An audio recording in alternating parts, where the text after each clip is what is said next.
শহীদ বুদ্ধিজীবী স্মৃতিসৌধে শ্রদ্ধা নিবেদন করছেন বিভিন্ন রাজনৈতিক দল, সংগঠন ও সাধারণ মানুষ। সেখানে আছেন নাইম আবির, সরাসরি যুক্ত হচ্ছি তার সঙ্গে। আবির, শহীদ বুদ্ধিজীবী স্মৃতিসৌধে শ্রদ্ধা নিবেদনের সবশেষ পরিস্থিতি সম্পর্কে জানাবেন এবং একই সঙ্গে জানাবেন শ্রদ্ধা নিবেদন করতে আসা বিভিন্ন শ্রেণী পেশার মানুষ আসলে কি বলছেন। রাত্রি সবশেষ যদি পরিস্থিতি বলতে চাই তাহলে আপনাকে একটু জানিয়ে রাখি যে বিএনপি ইতিমধ্যেই এখানে এসে শ্রদ্ধা নিবেদন করেছে। এরপরে জাতীয় নাগরিক কমিটি শ্রদ্ধা নিবেদন করেছে। কিছুক্ষণ আগে আপনার সাথে যখন আমি যুক্ত হচ্ছিলাম লাইভে, তার আগে এখানে জাতীয় পার্টি ওখানে শ্রদ্ধা নিবেদন করেছেন। এছাড়াও ছোট বড় বিভিন্ন রকমের দল কিন্তু এখানে এসেছেন, সামাজিক সংগঠন, সাংস্কৃতিক সংগঠন, তারা আসলে শ্রদ্ধা নিবেদন করেছেন।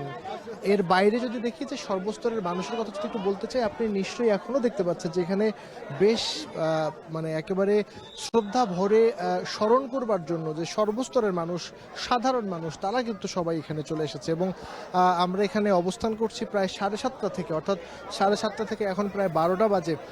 এই দীর্ঘ সময় ধরে কিন্তু সর্বস্তরের মানুষ, সব বয়সী মানুষ, একেবারে ছোট থেকে শুরু করে বৃদ্ধ, মাঝারি, শিশু থেকে শুরু করে সব ধরনের মানুষ কিন্তু এখানে এসছেন এই শ্রদ্ধা নিবেদন করতে। এবং তাদের আসলে একটাই প্রত্যাশা, বিশেষ করে ছাত্র সংগঠনগুলো যাদের সাথে আমাদের কথা হয়েছে, বিশেষ করে ছাত্র দলের সাথে কথা হয়েছে, এর বাইরে গিয়ে যে জাতীয় নাগরিক কমিটি, তাদের সাথে আমাদের কথা হয়েছে, তারা আসলে বলছেন যে শহীদ বুদ্ধিজীবী যাদেরকে যারা এই বুদ্ধিজীবীদের হত্যা করেছে, 71-এর গণহত্যার সাথে যারা জড়িত, এবং একই সাথে তাদের যেহেতু বিচার করা সম্ভব হয়নি, বিচার করতে পারেনি, ইতিহাসের দায় রয়েছে সেখানে, এবং একই সাথে জুলাই বিপ্লবে যে গণহত্যা হয়েছে, প্রায় 1,500-এর মতো ছাত্র জনতা এখানে মারা গেছে, তাদেরকে খুন করা হয়েছে, হত্যা করা হয়েছে। সেই গণহত্যার যদি বিচার না হয় তাহলে একইভাবে এটিও ইতিহাসের একটি দায় থেকে যাবে। সুতরাং তাদের সকলের দাবি যত দ্রুত সম্ভব অন্তর্বর্তী সরকারের প্রতি যে জুলাই গণহত্যার বিচার তারা আসলে চায়, এবং এটি খুব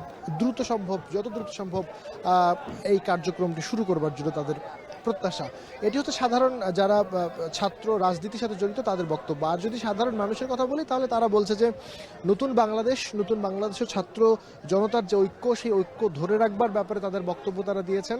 সাংস্কৃতিক সংগঠনগুলো বলছে যে এই যে আকাঙ্ক্ষা, সেই আকাঙ্ক্ষার সাথে যেন নতুন করে তারা নতুন দেশ গড়তে পারে, সেই বিষয়ে তাদের বক্তব্য রয়েছে, এবং তারা পরামর্শ দিচ্ছেন সবাই মিলে যেন সংঘবদ্ধ, ঐক্যবদ্ধ থাকে, ঠিক যেরকমভাবে ফ্যাসিবাদী সরকার এবং একই সাথে শেখ হাসিনার পতনের জন্য যারা আন্দোলন করেছে সবাই মিলে একসাথে থাকবার জন্য তারা আসলে আহ্বান জানাচ্ছেন।